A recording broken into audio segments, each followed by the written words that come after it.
Hello again, geographers, and welcome to Earth.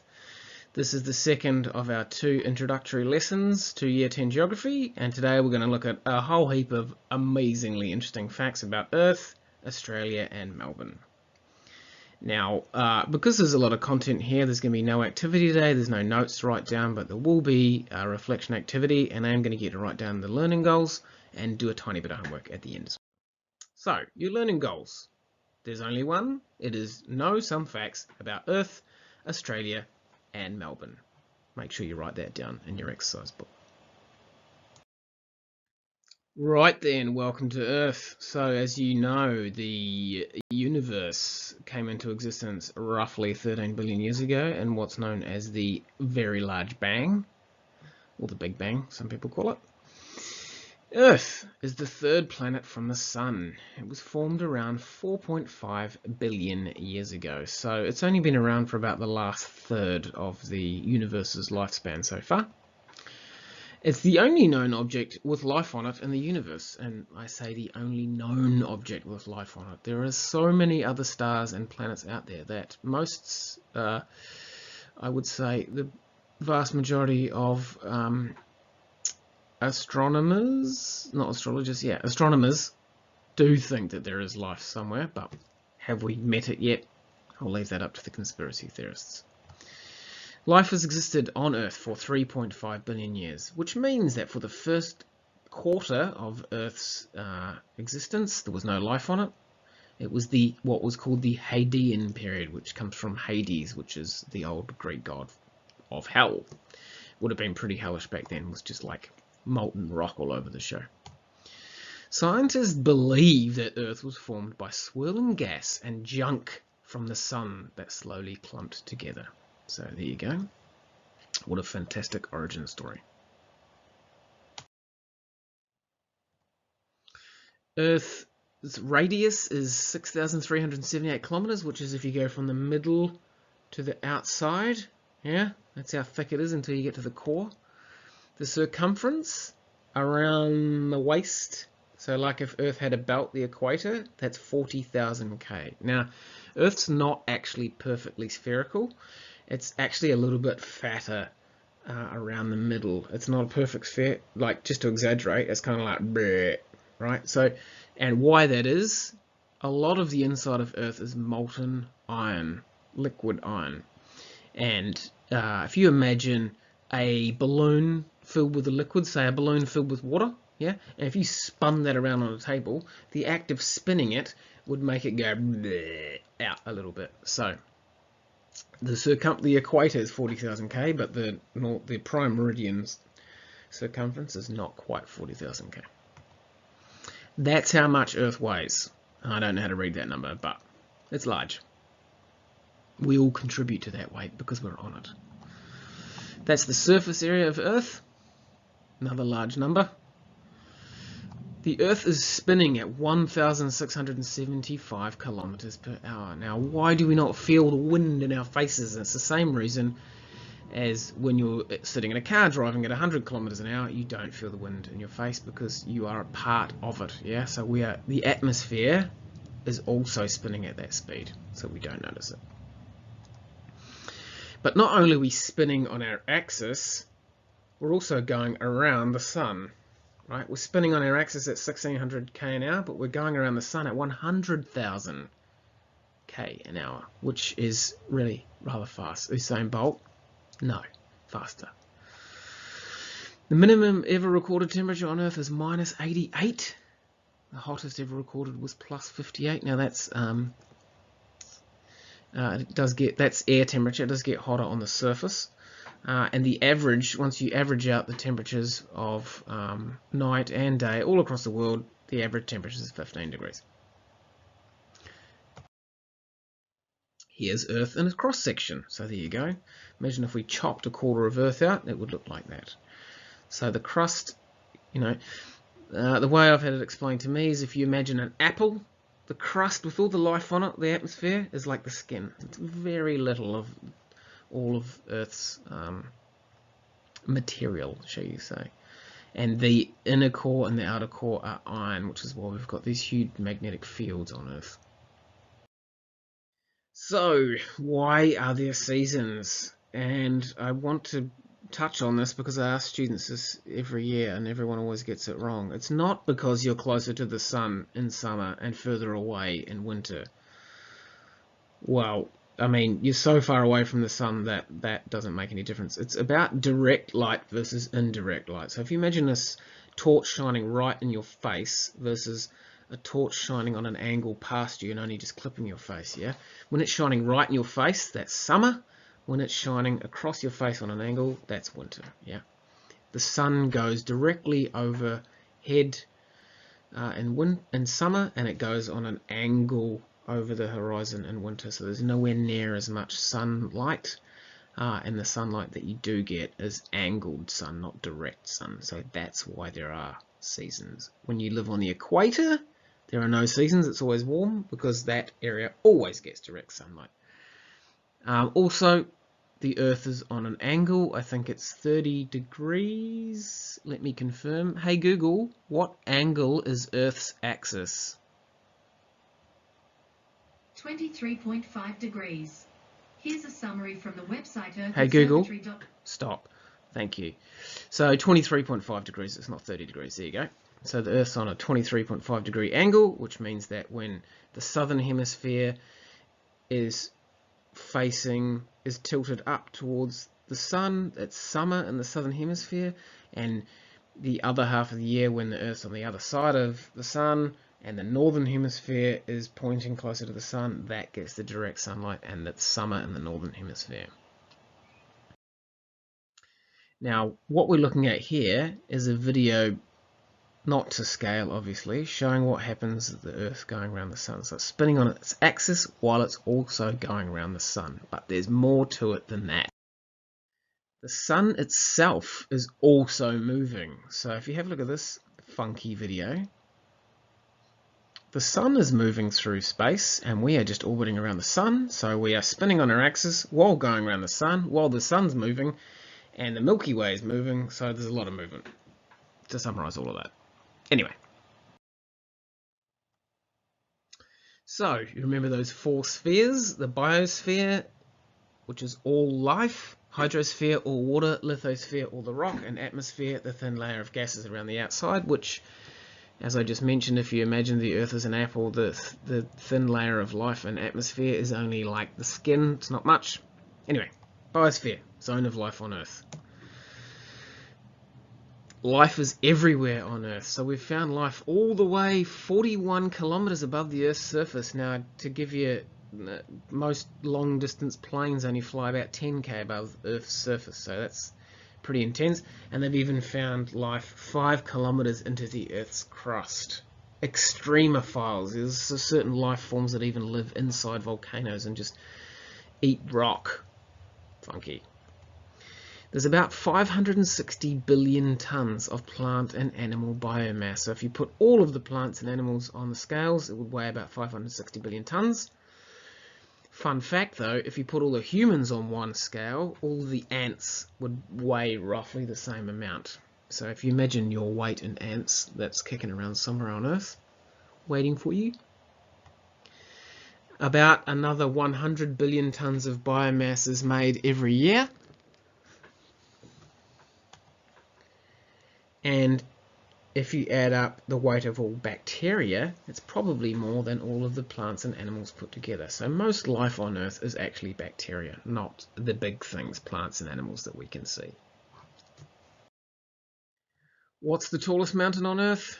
You guessed it, it's Mount Everest in Nepal. It's 8.8 kilometers above sea level. It's not the biggest mountain in the solar system. Olympus Mons, which is on Saturn or something, is like way taller.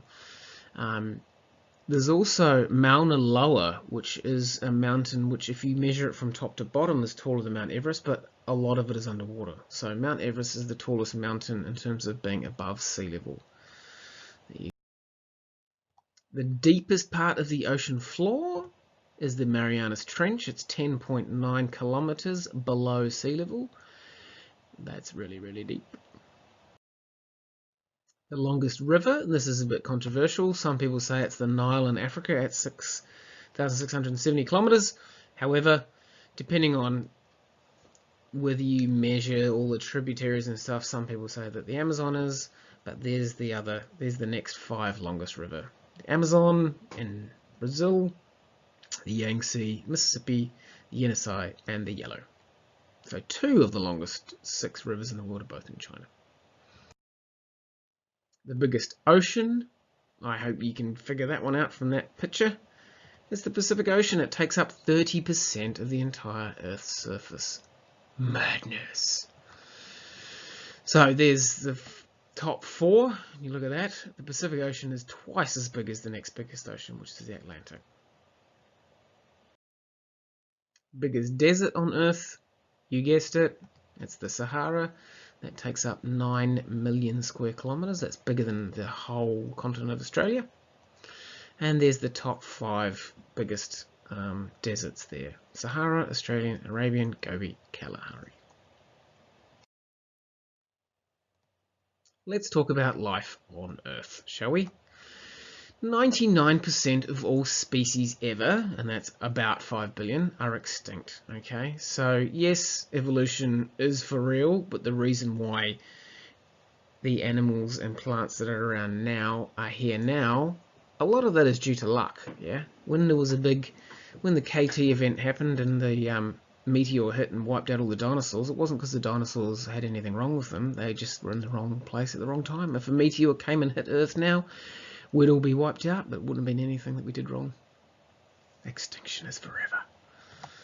There's probably about 10 to 15 million species, but that's a wild estimate. You know, any time that scientists go into the jungle, they discover another 1,000 species all over the place. But that's a lot of species if you think about it. We only know about 10% of those species. In fact, we're actually wiping out species quicker than we can discover them, which is depressing. So, about 7,500 species are becoming extinct every year. That's probably more than that now. That number's increasing. And that's mostly caused by humans, yeah. Species extinction is usually only nowhere near, you know, like 2 or 3 things usually go extinct every year. Humans are causing the normal extinction rate to be 5,000 times worse than it currently is. Why? Because we destroy the habitat, increase the temperature of the earth, and various other naughty things. Okay, the people on Earth.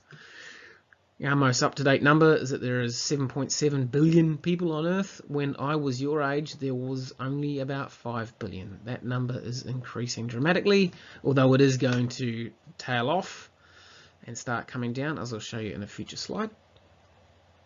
So that number's going up by only about 1% a year, but 1% of a big number is a big number. So the population of Earth goes up by roughly 75 million per year. The global life expectancy is really high compared to what it used to be 100 years ago. It's 73, and that's an average though, so women live longer than men, they are physically superior, and they don't do stupid things as much, so go females. Women live on average till they're about 75, men 70. That's way higher in countries like Australia and much lower in countries in poor areas. The average age of everybody on Earth is 29.6. The global fertility rate is 2.4. That means that's how many babies on average a woman has. 2.4. If it was to keep the population steady, it needs to be 2.1. You'd think it would just be 2, but it's actually 2.1 because some women don't live long enough to reach childbearing age. Anyway. And this is an interesting fact, and I can't believe someone figured this one out. They reckon that all up, about 100 to 115 billion people have lived on Earth throughout its entire history. So there you go. Fun. Right. Here is a graph. The horizontal axis, that's the X for those mathematicians out there, is time, years. The vertical axis is number of people. So see if you can figure out what's going on in that graph. For the vast majority of human history, the population did not go up very quickly at all. And then you see from about 1800 onwards, it goes up massively. Why? See, it's from this point here that it just starts going nuts. Why is it then that it starts going nuts? Probably due to the really impressive improvements in food production called the First Green Revolution, where farming techniques became much better, and also the death rate was reduced due to improvements in hygiene and medicine and healthcare. Now the last graph was freaky because it showed that the human population was going up exponentially. However, because the global fertility rate is going down, i.e. the size of families is dropping, they reckon, now here's 3 different estimates from the United Nations. Okay, in green that's the low estimate, in orange is the medium estimate, and in red is the high estimate. From all the stuff I've read, it's suggested that human population is going to roughly get to about 10 billion and then start coming down. Why is that going to happen? Because family sizes are dropping. You can do a very simple experiment yourself by thinking, how many brothers and sisters have I got? Okay, maybe most families in Australia these days have got 2 kids, maybe 1, maybe 3. Go and speak to your parents and ask how many brothers and sisters they had, or ask your grandparents, and you'll find that the family sizes, even 2 generations ago, were much bigger, right? Why do family sizes drop? Improvements in contraception, so people can choose how many children they want to have rather than just having lots of kids because by accident, and also when people become wealthier, they don't need lots of children to help them on the family farm. When we have pensions and support for old people, people don't need to have lots of kids so that those kids look after them in retirement. The state will look after them in retirement. This is an absolutely fascinating graph. I probably haven't got time to do it justice at the moment, but it's called the demographic transition. Just to really quickly summarize it, in early societies there are lots of babies but lots of deaths, and so the population doesn't go up very much. Yeah, that's this stage here. Yeah, huge family sizes, so we're talking like, cavemen. Yeah, big families, but they'll die because there's no medicine, and if you cut your foot you're going to die from septicemia or whatever. Then you get into stage 2, where the birth rate stays high, but due to improvements in health and cleanliness and increases in food production, not as many people die, and so you see the population go up. Yeah, why is the population going up? Because the birth rate's still high. So lots of people have been born, but they're not dying. But they're dying less often, so the population goes up. Yeah. Then the birth rate starts to slowly drop, and then you get to this. So Australia is probably in this stage here. Australia's birth rate is actually not enough to keep Australia's population going. If it weren't for immigration, for people moving to Australia, Australia's population would be dropping. Then you get to a situation where there's a few countries like Japan and stuff where actually their birth rate has continued to go down, but the death rate has stayed low and the population has actually starting to drop. There's a freaky clock in Tokyo, in Shibuya Square, that tells you the year in which Japan is going to have 0 population if they continue on the same path. Fun. Just thought I'd show you that slide because it's extremely fascinating. I'm sure you can figure out what the 2 countries that are inside that circle, which explain why it's more than 50% of Earth's population, and obviously they are China and India.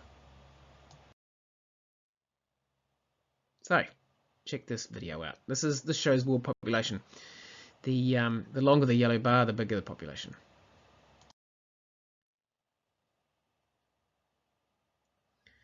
So here you can see, yeah, there's a fair amount of population in the eastern states of the US. There's no population really in the Pacific.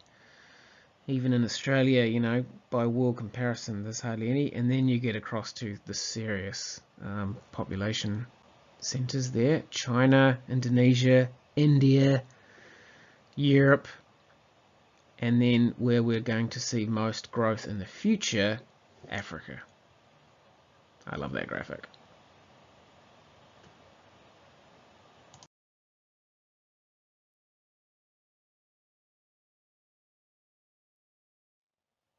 Right. The UN says there are 195 countries. There's 7,000 languages are spoken. That's way less than there used to be, but most languages have died out.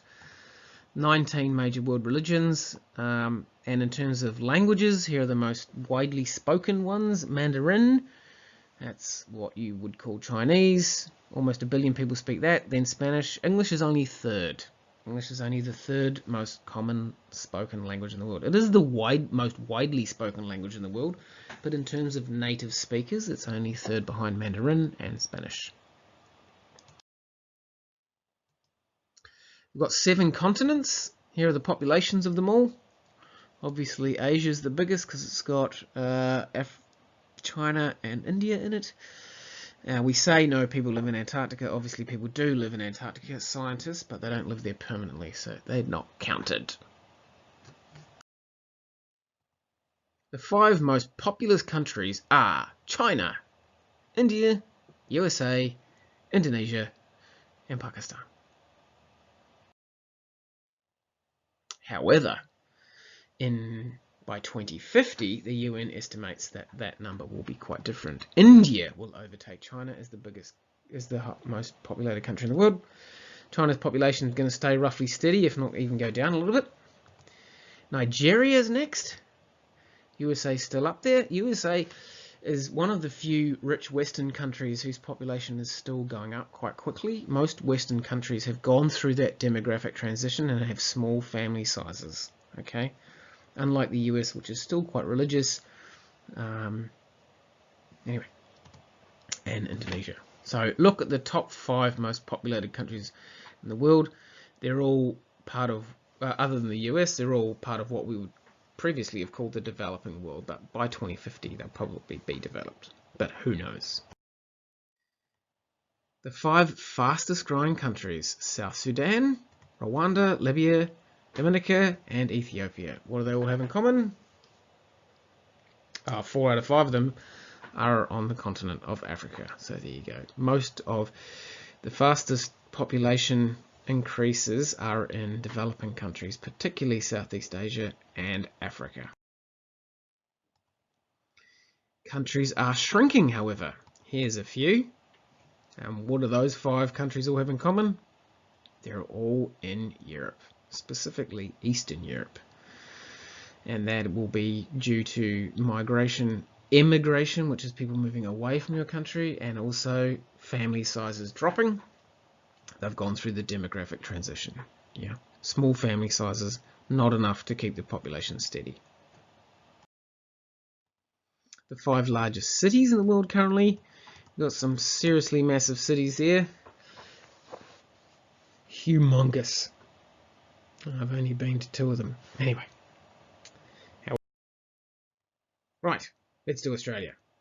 So it's the lowest and driest inhabited continent. The population of Australia is 25.5 million. It's the 12th biggest economy, so it's fairly advanced economically. It's the 6th largest. See if I can guess what the other 5 are.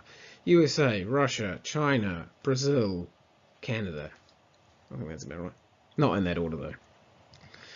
The average full-time wage in Australia is $86,000, which is very, very high by world standards. So Australia is a very, very wealthy country. 38% of Australians were born overseas. That's also extremely high number. So we are a migrant nation. Migration is generally very beneficial for any country. Why? Because from an economic point of view, there are 2 periods in a person's life when they don't provide an economic benefit, i.e. their working life, and that's up till the age of about 20 when they're in education, and over the age of about 65, 70 when they're retired. Most migrants move when they've already been educated, and so we get people who have got skills, got education that another country paid for, and we benefit from their skills and from their tax dollars in our country. So migration has been beneficial to Australia's economy.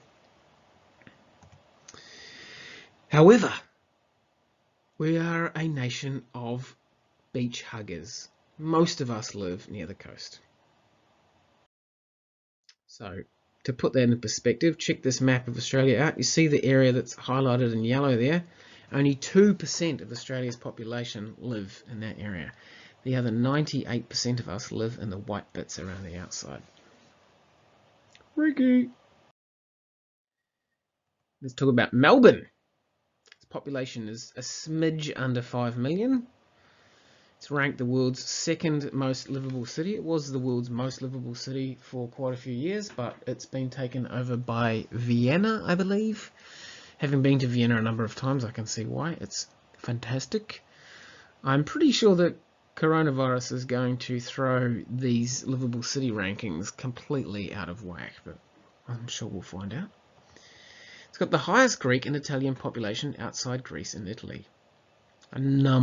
Very large number of Greek and Italian migrants, which really add to Melbourne's awesomeness.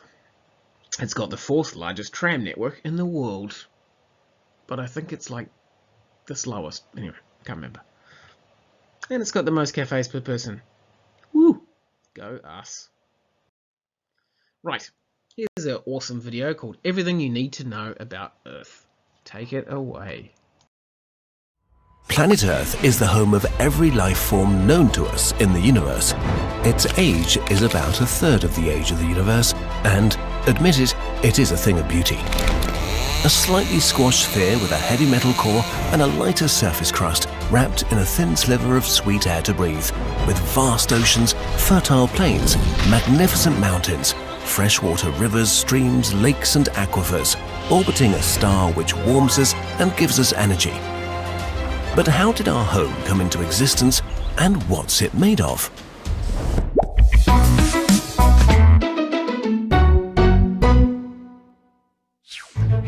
$4.6 billion years ago, Earth was created from the remnants of dead stars that collected in a giant dirty gas cloud. The gas cloud became denser in its center and formed an accretion disk. Small particles started clumping together and building larger and larger objects until they formed the objects we call planets today. This process took 10 to 20 million years and is still not very well understood. At about this time, when the solar system was young and chaotic, a giant object about as big as Mars collided with our home. The impact was violent, and if the object had been more massive, it might have destroyed Earth. Material from Earth was smashed out into orbit and formed the Moon, which is the biggest satellite in relation to its planet in the solar system. At this time, Earth was a hot hell, constantly being hit by asteroids, with seas of lava and a toxic atmosphere. But something was about to change drastically. Earth cooled down. Water from the inside of the Earth wandered to the surface and rained down on Earth, only to vaporize again and become clouds. Millions of asteroids brought more and more water to our planet. All the water on Earth has about this volume compared to Earth. Today, the surface of Earth is 71% water and 29% land. 97.5% is saline water, while only 2.5% is fresh water. The fresh water is 69% ice and snow, 30% are groundwaters, and only about 1% make up the remaining groundwaters. But even this small part is mostly frozen. Only a tiny part of our water is actually lakes and rivers, and an even tinier part is bound in living things. So, gradually the Earth cooled down and the surface formed a thin crust. But inside the Earth, hot rock continued to swirl about, moving the crust from below and breaking it apart. This process is called plate tectonics and is happening right now. We'll make a whole video about it in the future. For now, let's just say that the crust of Earth consists of separate giant plates that move around. As they meet, they crumble and create mighty mountains, or violently plunge back down deeper into Earth, creating deep trenches. That's the way the highest place on Earth was formed, Mount Everest, and the deepest, the Mariana Trench. From our perspective, Earth's mountains and trenches are mighty indeed, but when you look at the Earth in cross-section, you can see how tiny they actually are. The part we stand on is the crust, which is about 50 kilometers thick, though it can vary between 5 and 70 kilometers. By the way, the deepest hole ever drilled by man is 12.262 kilometers deep. After the crust comes the mantle. It's a silicate rocky shell and about 2,900 kilometers thick. The mantle consists of the upper mantle and the lower mantle. The upper mantle has different regions too. Its upper part, which is viscous and carries the crust, is called the lithosphere. After that, there comes the asthenosphere, which consists of less mobile, mostly solid material. The lower mantle reaches deep down to the outer core of Earth. Earth's outer core is a liquid layer of iron and nickel about 2,266 kilometers thick. Temperatures vary from 4,000 degrees Celsius to 5,700 degrees Celsius. And in the center is the inner core. It's mostly solid, a ball made of an iron-nickel alloy, with a radius of about 1,200 kilometers, 70% the size of the Moon and about the temperature of the surface of the Sun. It is slowly growing at an estimated rate of about 1 millimeter per year. Now for some perspective. This small layer of crystallized melt products of former molten mantle is where we live. Then there's Earth's magnetic field. It's an invisible phenomenon that diverts high-energy particles coming from the Sun and other sources, allowing for a stable environment with comparatively little radiation impact on Earth. But why is it there? Actually, we don't really know a terrible lot about that. We know it has something to do with the core of the Earth. Inside this metal sphere, large electrical currents flow in complicated patterns. They cause a magnetic field that sort of stabilizes itself according to the laws of electrodynamics. This entire system is called the dynamo. But don't let us fool you into thinking we have it all figured out. Speaking of breathtaking information, what about the airy stuff that surrounds us? By volume, dry air consists mostly of nitrogen, oxygen, argon, carbon, a variable amount of water vapor, and small amounts of other gases. Humans are very dependent on the lowest layer of the atmosphere, the troposphere, where the weather is. It's 12 kilometers thick on average. Above that is the stratosphere, which is where the ozone layer protects us from the sun's most aggressive type of light. Above that is the mesosphere, the coldest place on Earth, with an average temperature around minus 85 degrees Celsius. At about 80 kilometers up, the thermosphere starts. The transition to space is a fluent one without clear borders, but humans decided that space starts here. At about 100 kilometers, Earth stops and space begins, though the atmosphere extends a bit further. In this region we find the ionosphere, the aurora borealis, and the ISS. And the outermost layer is the exosphere, stretching up to 10,000 kilometers. It merges fluently with outer space where there's no atmosphere at all. The atoms and molecules in this area are so far apart that they can travel hundreds of kilometers without colliding with each other. Okay, humans in their present form have only been around for 200,000 years. That's 0.004% of Earth's history. Not long really. And here we are now, living in a thin moist layer on a small wet rock. We call this rock Earth. It is the product of the universe's deepest workings, the result of a constant process of creation and destruction, happening all over the universe all the time, helped by chance, the laws of the universe, and random events. We are really lucky.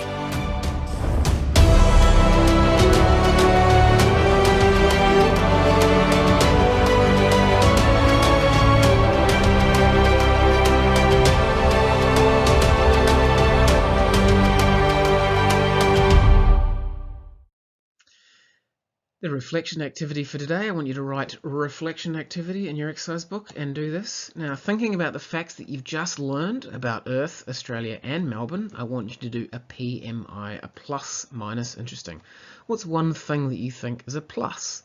That's cool. What's one minus? One thing that you thought was like, ugh. And just one thing that you found interesting.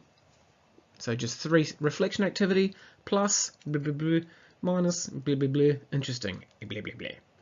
3 short sentences is all you need to do. Okay, time for some homework. This should be quite interesting. Without looking at a map of Australia from anything else, I want just to see, in your exercise book, I want to see how well you can do. Don't look, there's no point cheating, you're only cheating yourself. I want you to have a go at drawing a map of Australia, and remember there is Tasmania to the bottom. Draw a map of Australia from memory. Put all the state and territory borders in and all the capital cities. Do that. make a really good effort of it, and then have a look at an actual map with the borders and the capital cities. And then I just want you to write 2 or 3 sentences saying how your map was different from the real thing. And remember, we are geographers, we use geographic language, so you're going to describe it using landforms, using east, west, north, south, not middle, left, right, up, down. So there you go. Just draw a map of Australia off the top of your head, compare it to the real thing, and write a couple of sentences saying how your map was different from the real thing. Awesomeness. Thank you so much for participating in today's lesson. Keep it real.